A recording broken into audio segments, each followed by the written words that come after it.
So, got back to the lean-to about 4. Woody's doing water.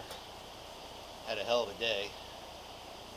We passed 2 different parties on our way out toward Colden. On our way back, we sat, had lunch, so they had a chance to overtake us again. And both of them were like, yeah, no.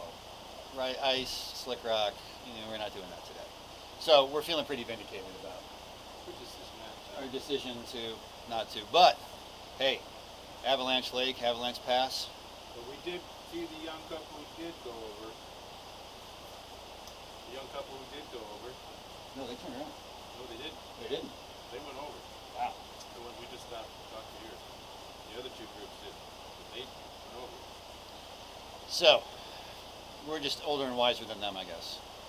Anyway, nothing left to do but sleep, get up early, and get back to the trailhead and go the hell home.